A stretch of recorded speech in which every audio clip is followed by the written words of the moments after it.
David, could I put it on share screen? Is that right? That's correct, yes. Okay, so do that.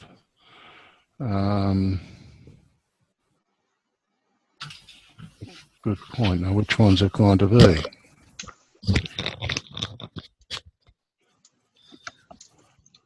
What can you guys see at the moment? Anything? Kiva.org. Kiva.org. You can see it. Yep. All right.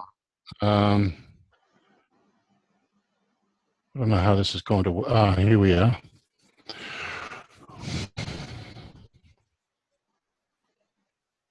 Sorry, just let me run through this. I'm having a few hassles and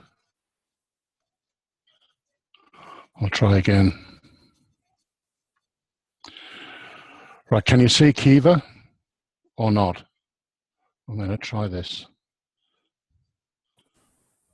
Just share your screen again. Which I've done. What I'm trying to do is get it in a mode whereby I can change the slides. Just use the page down keys on your keyboard. All right. So, can you? So share screen.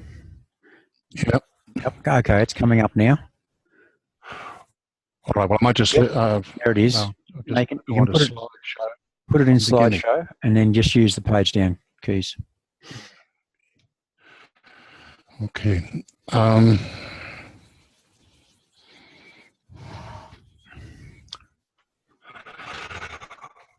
All right.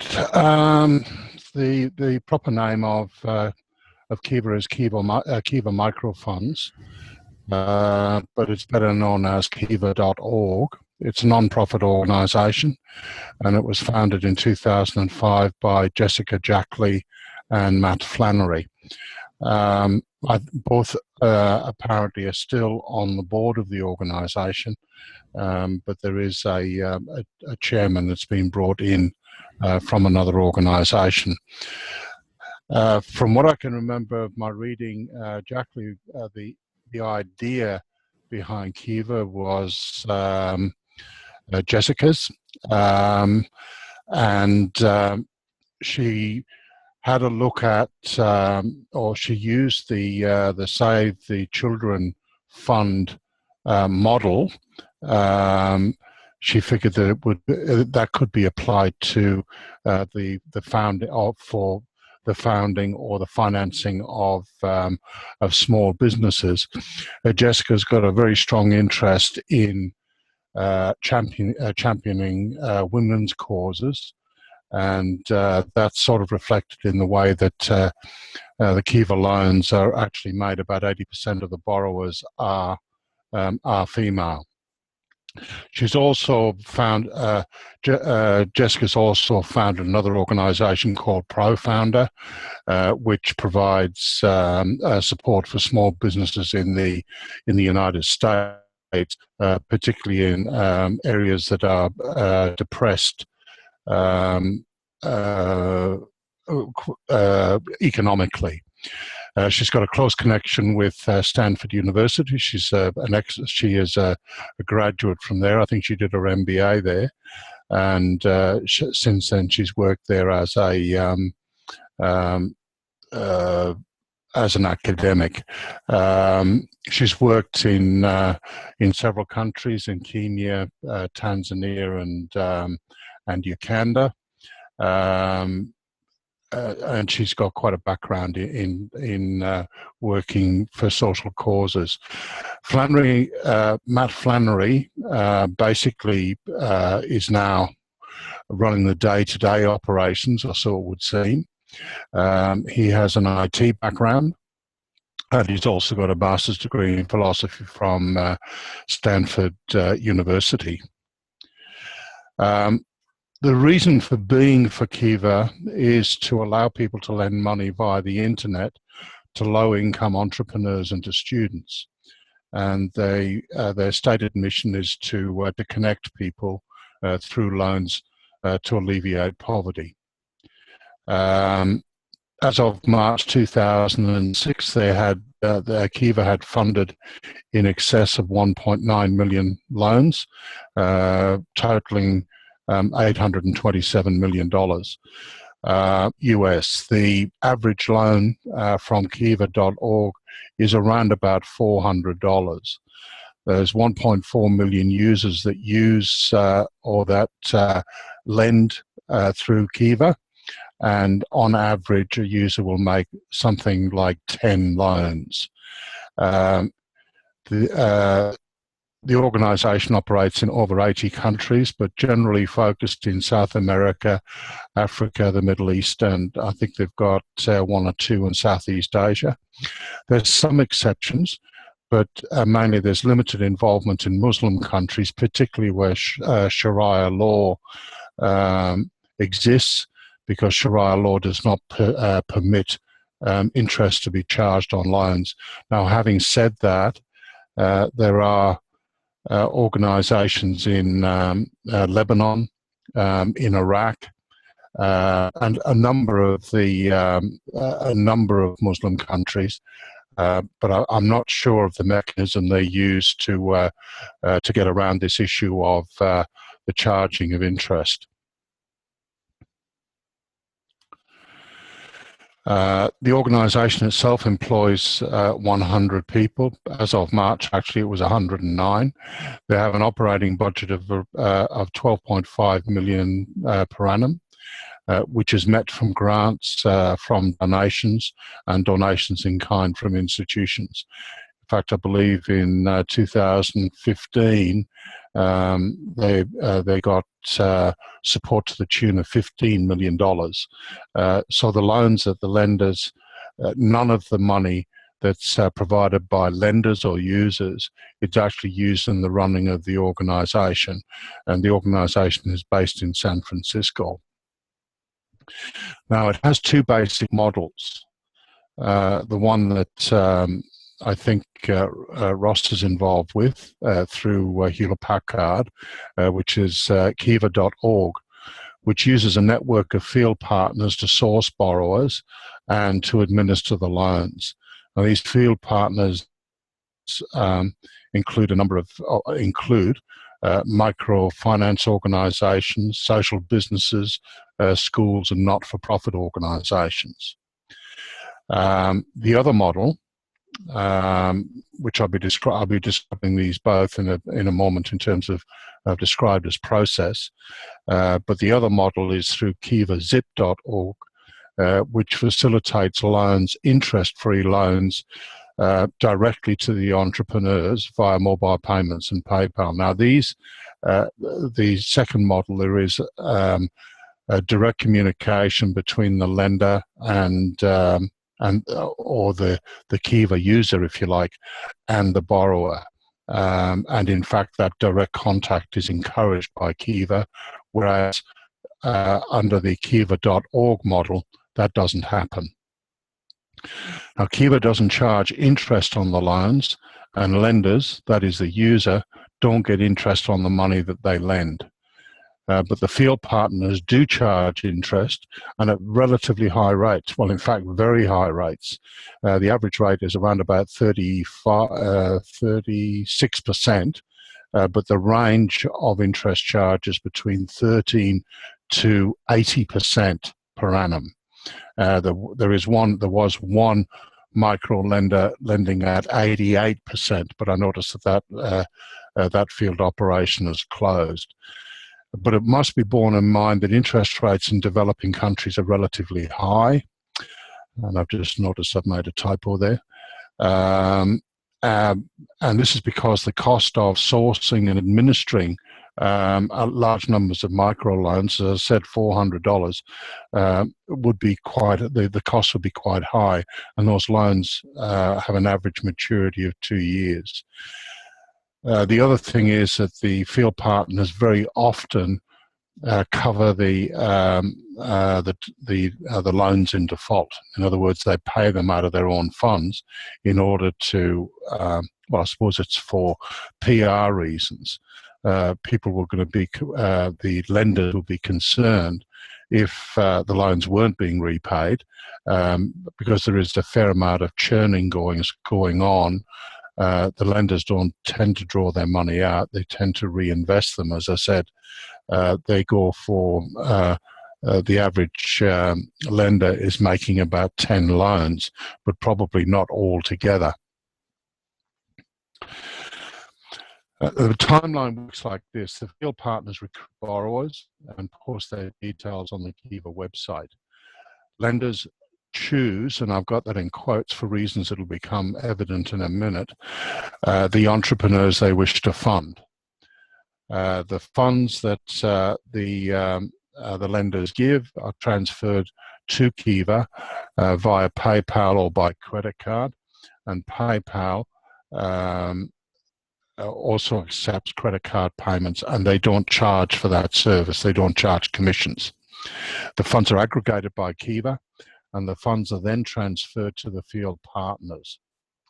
As the funds are repaid, the field partners remit the funds back to Kiva, and the lenders can withdraw the money or withdraw the principal or re-lend it. Now, Kiva Zip was established in 2011. It's a peer-to-peer relationship between the lender and the borrower. Excuse the typos, I will fix that up before I post it. As I said earlier, there's no interest charged on the loans. Unlike Kiva.org transactions, there is direct communication between the borrower, and this is encouraged by Kiva. The loans are much larger. On average, they're around about $5,000 US, that is. And the loans on average are paid back within 2 years. Now, borrowers have sponsors who vouch for them. There could be local, they're not guarantors. They just vouch for them or recommend them. And they can be local non-for-profit organisations, service organisations. So obviously there is a potential role for a local Rotary club if we wish to look at that. There could be local businesses, faith organisations, churches, and the like, of course, and community groups. The issues. The Kiva has been criticised, or the Kiva model has been criticised because of the high interest charged on loans. And having a finance background, I'm well aware of the costs involved in administering loans. And as I said, they are very small loans, but even to my way of thinking, interest rates in excess of 30% do strike me as being a little bit on the high side. The other issue is the pre-disbursement of funds. Rather than the micro-lender waiting for the money to come from Kiva or from the lender, in reality, as soon as they find a borrower that they believe is worthy of support, they will advance the funds then and there. And obviously, and there's a logic behind that, of course, because there may be business opportunities that will be lost if the entrepreneur has to wait for the funds to arrive. However, there is that issue of transparency, and this is the sort of model that the child sponsorship schemes that we've seen in the past have had, where postings are made on the internet or advertising portrays particular children or particular issues. Funding for medicines for children that have died, for instance, has that fundraising has continued after the child has passed on. And often, and as I said, the money that you are advancing really, in reality, does not go to the entrepreneur that you have decided to support.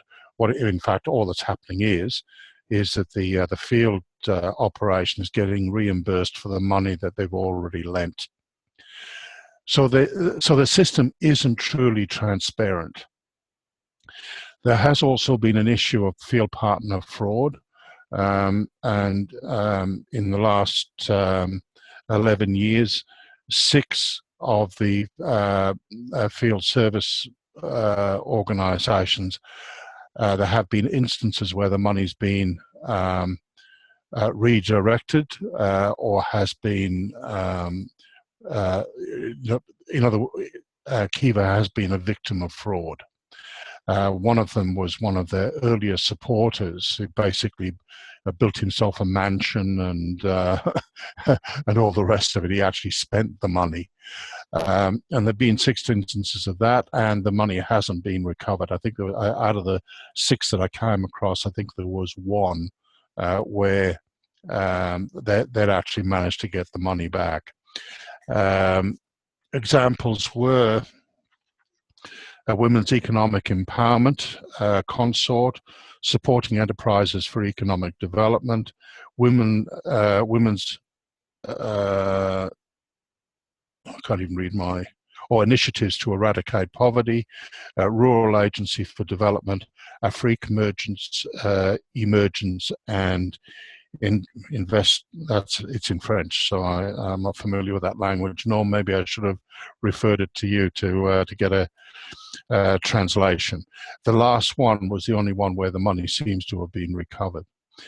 There's uncertainty about the quality of the loans that are being loaned, because, as I said before, very often the field organisations are making payments irrespective of whether they've got the money back from the borrower, and that would also obviously have, or that could be the reason that the interest rates are so high, because sometimes that money's got to be covered somehow, and most finance organisations make provisions for bad debts, and obviously it could be that the provisions that these organisations are making are very high indeed, because there is a high default rate. Who would know? This is the problem. There's also been an instance or instances of funding of socially unacceptable enterprises. Now, this particular instance or particular example was a cockfighting organisation, but that reflects probably the differences in cultural norms in the country involved. I think it was Peru. Cockfighting is quite legal, is legal, and it is part of their culture. We may not approve of it, but it does exist. It has a significant, and as I say, it's quite acceptable within that country. Now, whether that would apply to, it could be, there could be dog fighting, bear baiting, or whatever. You really wouldn't know if those sorts of enterprises are being funded.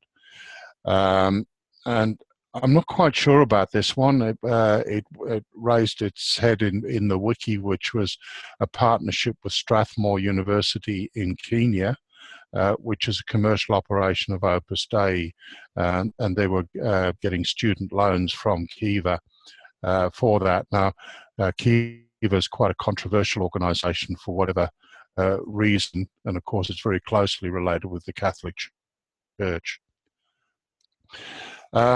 I really haven't reached any conclusions on it. I think that's really for the club to do it. The model, you've got to have, I think, it has its issues. There's no doubt about that. However, several very large organisations have done due diligences on the organisation, and I think Ross would support the fact that Hewlett-Packard wouldn't have gone to the wouldn't have supported the organisation to the extent that they have, unless they were absolutely satisfied that it was an organisation that was worthwhile supporting.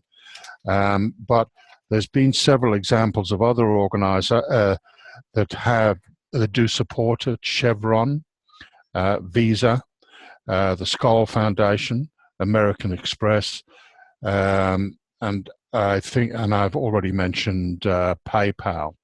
So, as I said, and they pass muster with those organisations. As I say, it's a model that hasn't got its faults, but when you think about it, what human institution doesn't have its faults? But it does seem to work, and it obviously is very, very successful in providing support to small businesses in areas where such support can make a huge social impact. My preference would be the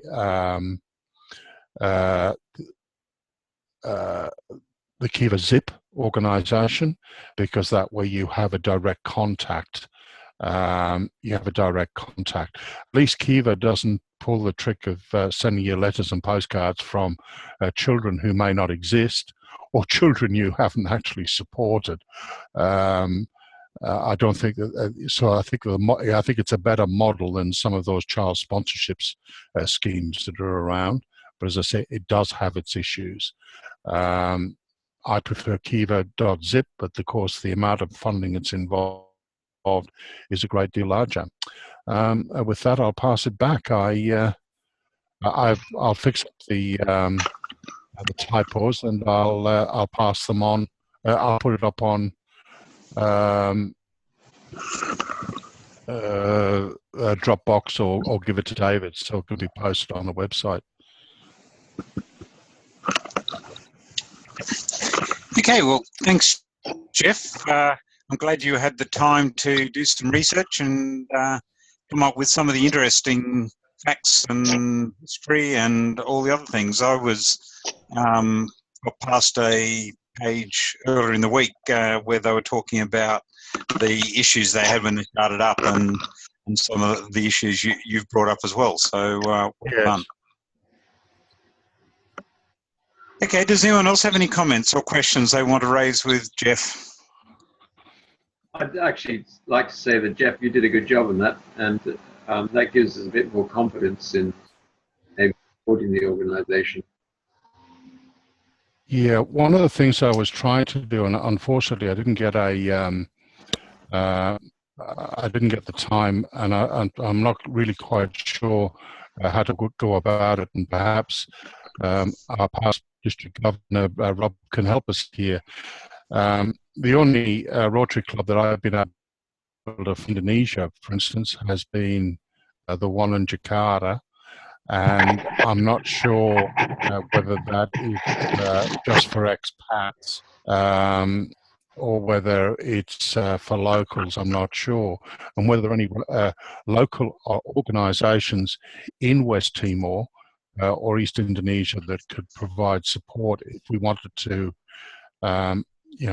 do something with Kiva in that particular area. I think that was the one thing that I liked about the Kiva Zip model. The other thing is, of course, is that if we can provide Kiva.org some field support in West Timor, perhaps then we could encourage that we could encourage them to get involved there. And it could be because there is, as I say, there's no local representation at this point. Now, as I understand it, the province that we're talking about is Christian, and therefore there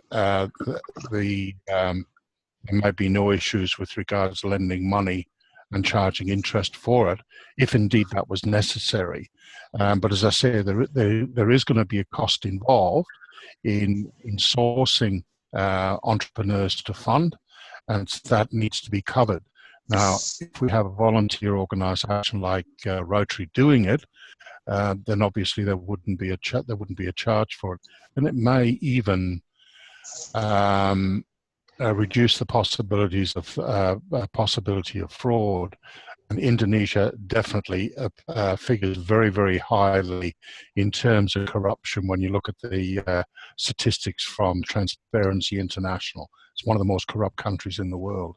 So it's something we've got to be aware of. If we're going to lend money in that area, we need to be careful. We need to make it as safe as we possibly can, that the money doesn't go into somebody's pocket from an expensive lifestyle. I must say that there are a lot of other projects that Rotary undertakes through, with books and other international projects that, to me, are a much better guarantee of a result and less chance of appropriation. And I wouldn't be very happy to see the club putting money into something like this because we have no control over it whatsoever. Whereas others see and feel and touch a little bit more. I think this one, I'm sure it does some good in a lot of areas, but for me, it's really a bit of a dicey opportunity, that one. Yeah, I think the point was made, though. I think the point to keep in mind is that the amount of money that a club like ours can raise is very limited. The one thing with Kiva is that it's using a new technology in fundraising, which is crowdsourced funding.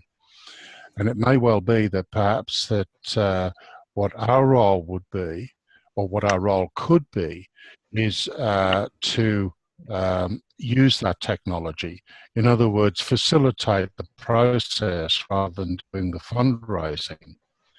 I think that even though there have been some cases of fraud, when you actually have a look at the list of field service organisations, it is a very, very extensive list, and only 6 of them have actually failed for whatever reason.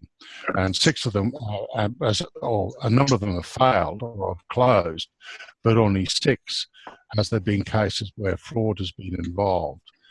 And out of that, only 5 the monies weren't recovered in the 6th. So I think that the failure rate is very low. The other thing is that I know the effectiveness of this kind of financing. Microfinancing has been extremely successful. There's been a number of models that have done it, and even Nokia with their telephone ladies in Bangladesh, that had a massive social impact and supported a great number of women in a Muslim country that couldn't go out to work but became telephone ladies by having mobile phones which they made available to their neighbours, provided them with a living, and it also provided communication for the village. So I hear what you say, but I think that the model has an awful lot to commend it. Whether or not we use club money or whether we raise money to do it, I think that's the thing that we've got to look at. Perhaps we can do more good by making it a project and getting it organised, to get Kiva involved somewhere in Indonesia, because they're not there at the moment, and it's very, very obvious that what's needed in West Timor in areas like that is a massive amount of funds. And crowdsourced funding, I think, can go a long way to meet the needs. So I think it's good technology. It's a question of whether we can use it or not, or whether we choose to. As I say, when Ross first raised it, I thought, it was a eureka moment in my mind. And of course, then when I had a look to it, when I looked at it, my enthusiasm cooled quite substantially, but I still think it is a model that's worthwhile looking. I think it's worth looking at, and it needs more investigation, I think. Ross, it's Rob. Brian, it's something we might talk to Brian Goldstraw about as a Rorke's type project, to see whether Rorke's get involved with this.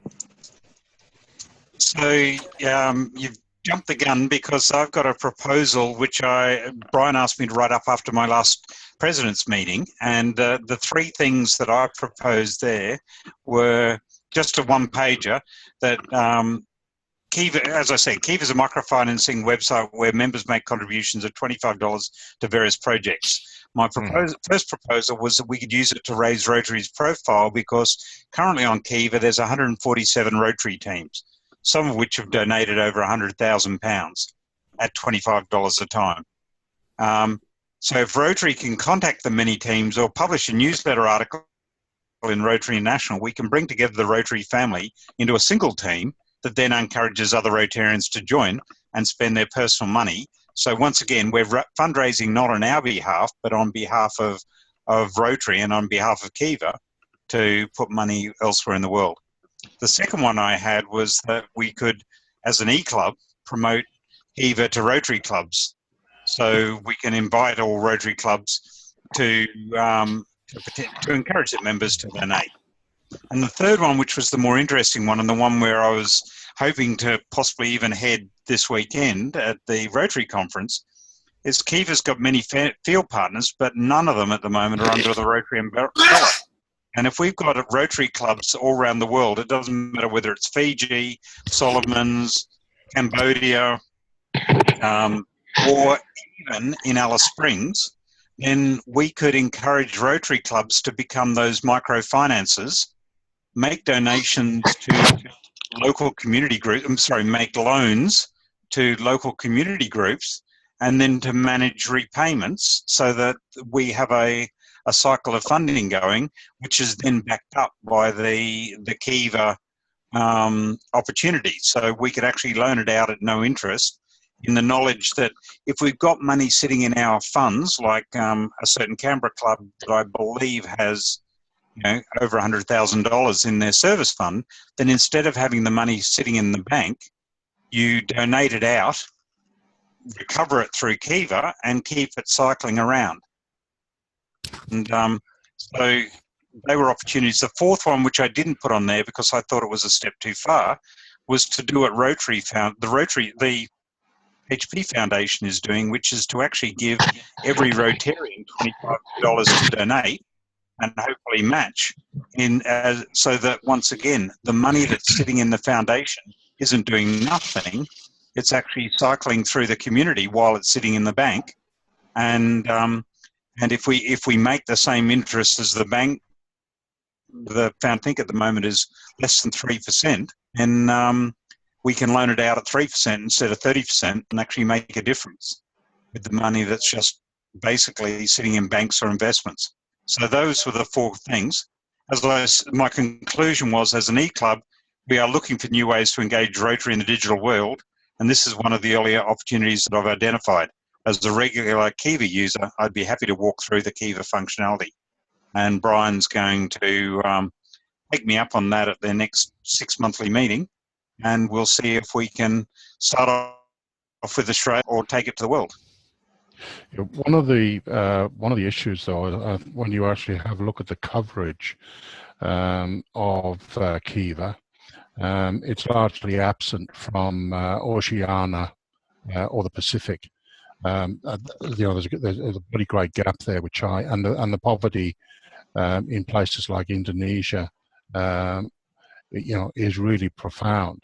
They're just not here yet. They seem to, most of their activities seem to be confined to north of the equator, with the exception of South America, that is. I think Judy's got a point as well. I think that we've got to be careful on how we go about it. Judy, were your concerns related more to club funds?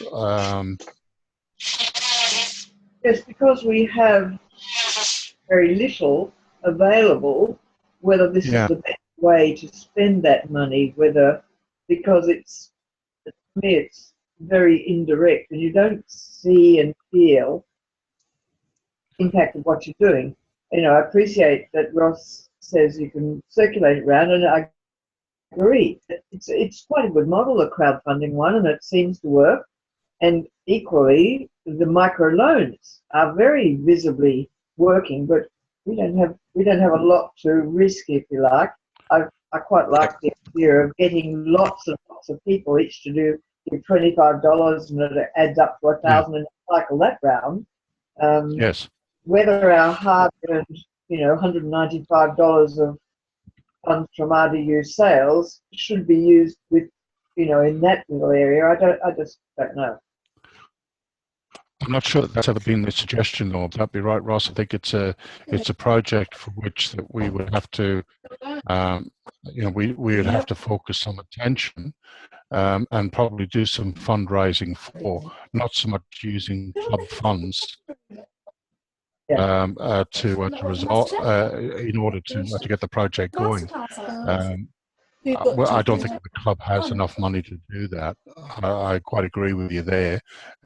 We've got a very small amount of money, and the projects that we've got. Well, Beth would be able to tell us more in terms of what money we got to play with, but I don't think it would make a whole lot of difference. I'm quite happy to get involved in Kiva personally.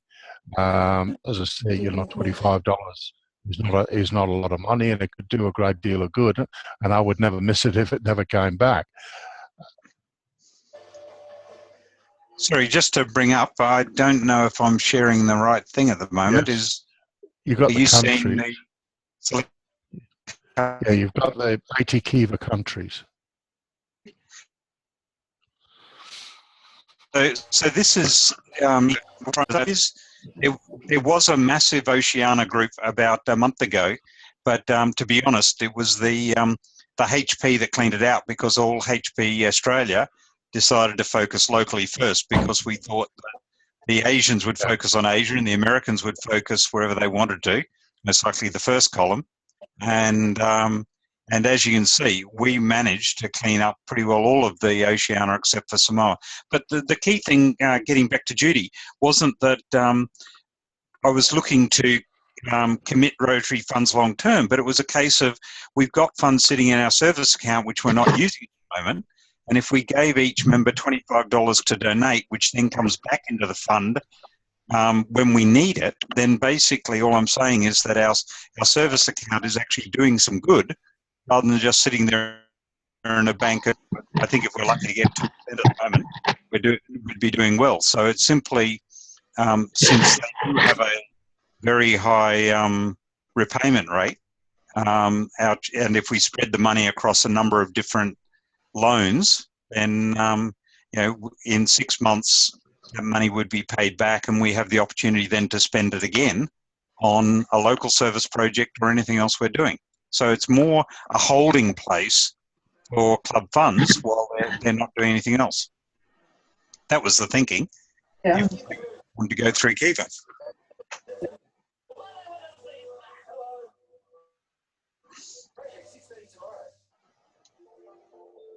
This list that we're looking at, Ross, these are the Hewlett Packard loans, are they? No, these are all loans that are open at the moment that you can lend money to. That you can link into. Yeah, because the Oceania one was missing from the material that I had, but as I say, I was operating off the wiki site and Kiva itself.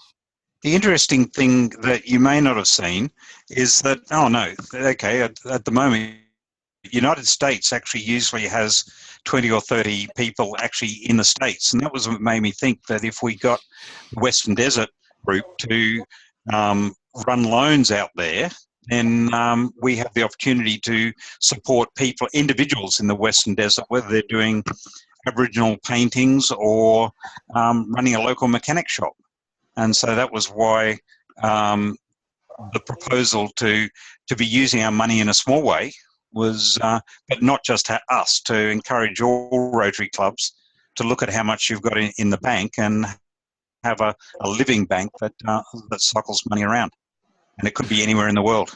Yeah, I think that the thing that we don't know what the default rates are, and that's one of the this is one of the problems, that if these field service organisations are covering the bad debts, unless we're in a position, where you've mentioned the Western Desert, we need we're going to need service organisations to do it, and we may be fully exposed to the bad debts. In other words, the money's not going to recycle. The money's going to go out and never come back. It's that lack of transparency in the model that concerns me. That's why I like the zip, the Kiva zip model instead, where you have the direct relationship. Okay. Well, anyway, we're past time, so all I'm trying to do, I suppose, is expose you to other ways that online you can make a difference. If people want to make donations on their own, if people are interested in supporting projects and think that the club should, rotate our money around, the returns normally are, it's exactly what you donate. You donate $25, you get usually $25 back, because in most cases they're already, as you can see here, this one was paid on the May the 5th. They got the money, and they didn't start listing till May the 14th. So they're now looking for $1,000 to cover this guy's timber business. Yeah. So where do we take it from here, do you think? Is there any more that you want me to do in terms of research, or should we leave it where it is now? I'm happy to take it to Rorke's and see what they think. And if we decide to make it a district or a national or a Rotary Foundation project, we take it from there. But if the club wants to get involved, either as individuals or, as I said, as a rotating bank account, then I'm happy to support it, and I'm sure Margaret will take a proposal as well. But I think it's just an interesting online opportunity. Yeah, I wonder if there's something else that we could do, and direct this question to Rob, whether we can find out what potential support there would be in the field in West Timor. Thingo yourself. One of the things that Ross might find at the international convention is there could easily be a speaker on microfinance. There is. Or there could be some booths promoting microfinance. There's two good opportunities just to get an idea as to what might be happening. Well, I think it seems to be, in my view, I think it's worthwhile pursuing. But I think that we need to do a little bit more research in terms of what vehicles that we can use, which means that we can have some impact. The amount of money that we've got is quite small. I know we've got a wee bit of surplus. Whether or not we should direct it into that, I really don't know. I think we'd have to put that to all the members. The other thing, Ross, is if you don't come back with anything from Sol, then I'm happy to follow up with Rotary International on it. Okay, that'd be good, because I think having money sitting in bank accounts saying that the foundation needs $2 billion to be able to support its future work is pretty concerning, because it's a massive amount of money that we've got sitting there investing in who knows what. And I just think that if the money's out there doing good and we're getting most of it back, then we're doing good. So it's just a way to keep to keep things happening. So anyway, and supporting microfinancing organisations, I'll accept that as well. Yeah. So there's a whole lot of Rotary clubs. Okay, right. Yep. So does anyone have any other proposals? Anything else they want to put on the table tonight? No, I just wanted to say Ross and Lindell have a great time in Seoul. We'll try and bring back lots of Rotary junk. Excellent. Just what you should be doing. And lots of ideas. Excellent. Okay. And you're going to give us a report at the next meeting? I suppose I've got to, don't I? No, I'll let Lyndall do that, actually. Because if Lyndall does it, then I can sit back. Oh. Good night, all. Good night.